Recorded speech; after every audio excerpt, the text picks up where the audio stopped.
Just before writing this episode, I was curious and decided to see which character has had the most reruns up until Xiao's latest banner, and currently it's a 4-way tie between him, Zhongli, Child, and Venti. But what I found really funny is that while Child, Zhongli, and Venti had their reruns evenly spread throughout the past 2.5 years, Xiao has had 3 reruns within the span of, and I'm not even kidding, a single year. His first rerun was from January 5th to 25th of 2022, and then there was one from May 31st to June 21st of the same year, and then there was another one in January 18th to February 7th of 2023. Now, I'm not sure if they plan on making Xiao's banner appearing on Chinese New Year a perennial thing or not, but there was a whole meme about how in the time it took Eula to get her first rerun, Xiao got 3, although Yoimiya also had 3 in less than a year, so I guess there's that. Needless to say, we can all agree that Xiao's play rate or lack thereof has nothing to do with their inability to get him, seeing as how he was arguably the most accessible non-standard 5-star in Genshin. But with how I'm wrapping up most of the 5 stars from version 1, I figure it's about time we get into this one. Xiao was in a very interesting position as a character in that he had absolutely no competition in his department for the most part, but the niche nature of his department didn't do him very many favors, kinda like Eula, although in this case, it was not in any fault his element. So for today, let's talk about why no one plays Xiao. Calling him unorthodox would be an understatement, and I'm not referring to his edgy personality. If there was ever a character who epitomizes the if only they were a different element point, I would argue it should be him. Now, I brought up a case of an element holding a character back very often, and remember getting comments in response to that statement that usually go along the lines of, that's just your opinion of how you want the character to be played, it doesn't mean that's how the character was intended to be played. And I admit that's true. Some people find Toma to be quite fine as is thanks to Virgin, whereas I feel like he would have been a lot better if he had a different vision. But in the end, that's the whole point of my Why No One Plays videos. It's what I think that the general player base finds inconvenient or undesirable about the character. I digress though, let me elaborate on what I mean. There were a lot of expectations for Xiao when he first came out, as he was the first fully melee 5-star character available to players. Up until him, every single 5-star that came out was either a ranged character or a support. Venti, Klee, Child, who does have a melee form but not exclusively, Zhongli, Albedo, and then Ganyu. Now, weapon type didn't really come into play for character popularity unless you were a Catalyst user, but it was still worth considering. Xiao was not only the first widely available melee 5-star, but he wielded the best weapon type in the game, polearms, so naturally people were quite excited to pull for him, especially those who are neither Diluc nor crucify.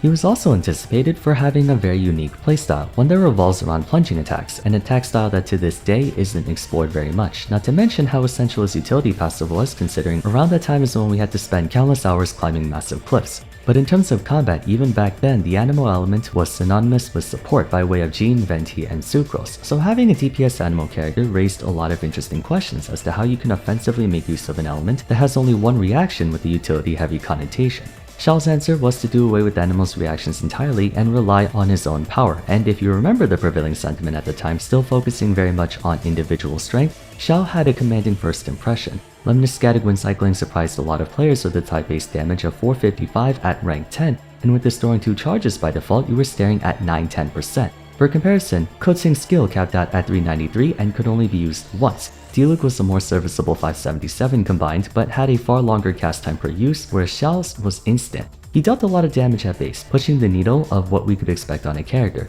although in retrospect that may have been to account for Anemo not having an amplifying reaction like Pyro and Cryo. It wasn't just a skill though, Xiao was the second 5-star to not have a screen nuke type elemental burst, instead a self-buff like Klee, only he changed his entire moveset. At the cost of a percentage of his current health per second, he would convert all of his attacks into Anemo damage and gain bonus range and damage, almost double in fact, 95.2% at rank 10, on top of jumping very high, which definitely wasn't used to collect crystal flies, no, definitely not. 15 seconds equated to roughly about 12 or so plunging attacks, giving him incredible DPS in tandem with this skill. Even though he would continuously drain his own health, most people by then had a geared out Bennett who would keep him topped off rather nicely, allowing him to deal outrageous amounts of damage, far more than either Diluc or Kotsing could compare to on an individual basis, and I think that's what drew people to Xiao right away. He was strong, more importantly, he didn't care about his team. Not saying he wasn't improved by support, but it was fundamentally optional, realizing all of his strength required no one else but him, which made the damage output all the more impressive. It did require high field time, but back then that wasn't a problem since we didn't have the same quick swap rotation comps we do now. On top of that, he had extremely high non-burst area coverage, probably the widest of any 5-star at the time, and with plunging attacks counting as heavy damage, he bulldozed through shields, both elemental and regular, and essentially had no weaknesses given that no enemies were immune to Anemo damage. Actually, that's not true, we had slimes, but who cares? Going a bit further into his positives before we get to the eventual negatives, one other thing that lended credence to his proficiency in combat was how consistent he was. A sore spot for a lot of units back then was the lack of uptime, either due to long cooldowns or high energy demands with no easy way to bring it back up. Xiao, on the other hand, was for the most part self-sustaining. Bane of All Evil had a 15-second duration and an 18-second cooldown, very generous duration, and had a moderate cost of 70 energy. Having 2 charges of E on a relatively short cooldown of 10 seconds, he could restore a good chunk of his energy immediately, under the condition that you used it outside of his ultimate. Even so, his skill was pretty good at battering himself and would become even more efficient with Constellation 1, increasing the total charges to 3, and subsequently his DPS, uptime, and mobility all in one. Credit where credit is due, Xiao was very strong. Honestly, looking back, it was insane how overtuned the Liyue trifecta were for how early on in the game they were released. And though I just recently gushed about how strong Hu Tao was, I feel like Xiao was to some extent even more so if we disregard reactions. He had very high base damage already, but then his ultimate and 2 passive talents amplified that base damage even further and through no external assistance required for any of them. You basically had total freedom when it came to party composition, whereas for other characters, you had to pair them up with at least 1 or 2 specific units to get the job done. Problem is, we can't fully disregard reactions. They were too influential on the game, and though he was meta relevant for a good long time, it was pretty obvious even when he came out that his time in the spotlight would be ephemeral. Like Diluc, a lot of people played Xiao only out of necessity. Your choices were either him, Hu Tao, Ganyu, Eula, and Child, that's about it. For all the strengths he possessed, Xiao, like every other character, is inextricably linked to his element for better or worse. Before Hydra overtook it, Anemo was unanimously deemed the best element for its universally applicable support. The first Anemo units, Venti, Jing, Kazuha, and Sucrose, were known for their immense area coverage and crowd control. Venti, Kazuha, and Sucrose were also invaluable for their elemental absorption capabilities, allowing them to moonlight as a Pyro, Hydro, Cryo, or Electro DPS on the side and further amplify those respective elements with Viridis and Venerer. Sadly, Jean didn't have this privilege, but her healing faculty was most helpful during the early game before Zhongli got buffed and we had an overabundance of shielding. Conceptually, Anemo was not perceived as a DPS element and never has been, so while Xiao was a refreshing new take for his element, anything that benefited Anemo wouldn't always be shared with him. At the same time, he had no cause for concern for a while. He was a hypercarry. As long as there were units that could buff him directly and unconditionally like Bennett, he would be able to keep up with the evolving meta. That is, if the meta remained hypercarry focused, which it most certainly has not.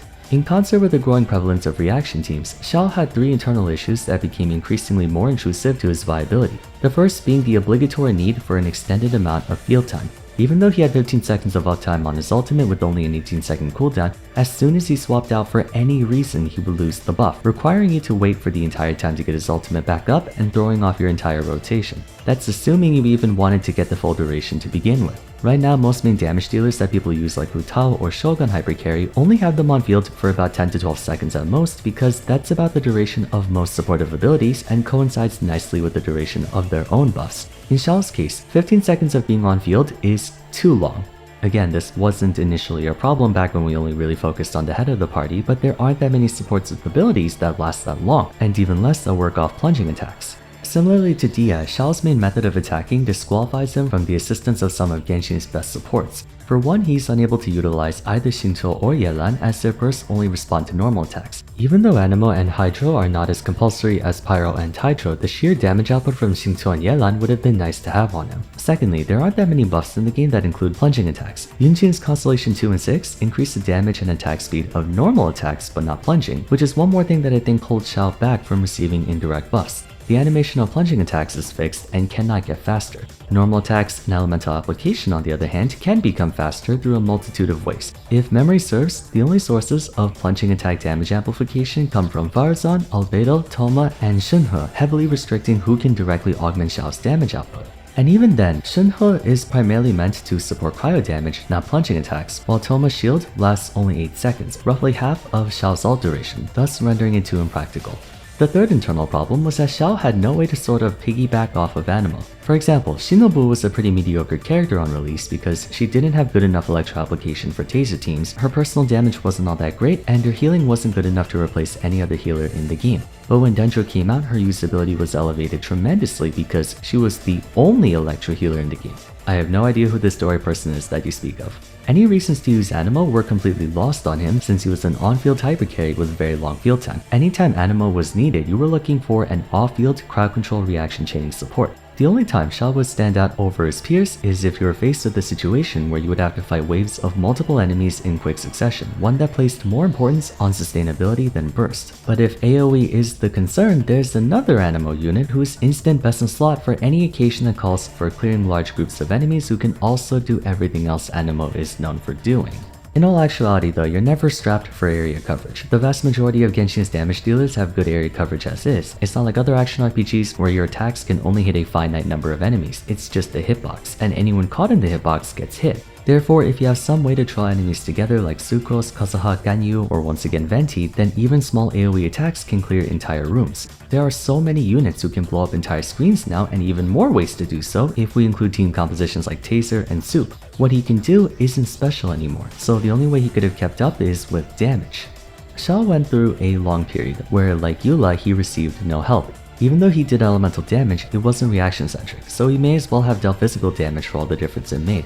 Help did arrive in version 3.3 through Farazan, who increases the Anemo damage of her party based on her own attack along with shredding Anemo resistance, so what Shinhe is to Cryo, she is to Anemo. However, almost as if they were trying to pull a sick joke, another Anemo on-field damage dealer was released alongside Farazan, Wanderer. Now based on consensus, the two are not that different in terms of total damage output, and the Sombrero Man comes with his own problems, but the last thing that Xiao had that made him stand out was that he was the only Anemo main DPS in the game. If you're a big Anemo fan, your only choice was him. Now he doesn't even have that going for him anymore. Back to Farazan though, kind of like how Mika didn't do all that much to improve Eula's standing in the ranks, she didn't do very much for Xiao. Granted, her damage amp is nothing to sneeze at, but during the time it took for him to finally receive any support, we had like a dozen more serviceable if not downright broken 5-stars come on. Ayaka, Yoimiya, Shogun, Kokomi, Ito, Shunho, Miko, Ayato, Yelan, Tignari, Saino, Nilu, and the very patch before Farazan came out we just had one of the most overpowered characters to ever exist, Nahida. Though they aren't the same element, I was talking about how Xiao has fantastic area coverage and long-lasting uptime. Nahida has infinitely more in both.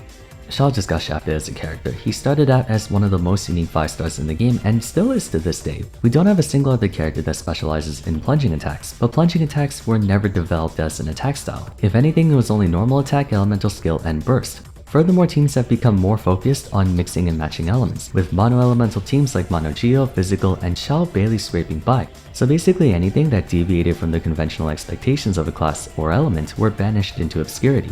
Hu Tao survived this long by loyally adhering to the strengths of Pyro, so whenever Pyro got stronger, she would too. Xiao went completely against the strengths of Anemo and did his own thing, so whenever Anemo got stronger, he wouldn't. For him to improve, they would have to cater specifically to Anemo itself, but the whole theme of Anemo is to help and assimilate other elements. Shunho was a big boost to Ayaka because Cryo is already a very self-focused element. Meanwhile, Farazan did very little to incentivize players to use Xiao because 1. Anemo itself is not suited for hypercarry teams, and 2. He doesn't have any synergy with Anemo at all himself. No elemental absorption or even elemental mastery stuff. None of this is to imply that Xiao is a bad character. He's capable of dealing extreme amounts of damage, but with the caveat that you invest extreme amounts of time and money on him. Constellation 6 is pretty damn good, but the people who are insane enough to see 6 a 5-star are not the average player, and my Why No / Why Everyone series comes from the perspective of the average player, hence everyone. The average player will also not be aware of or care about hyper-advanced tech like normal attack cancelling and whatnot. You can't argue X character is good if you do X, Y, and Z when only 1 out of every 1,000 or so players are willing to do X, Y, and Z. Anyways, I feel like miHoYo released him the way he is, knowing he would be a niche character and left him that way, which I can understand. I don't think it's fair for unorthodox characters to get completely ignored, but in Xiao's case, redesigning an entire element's priorities and functions just for one character isn't a worthwhile option.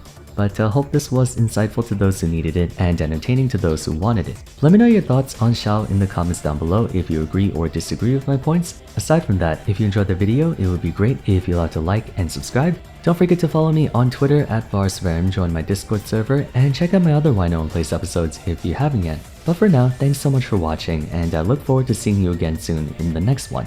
Take care.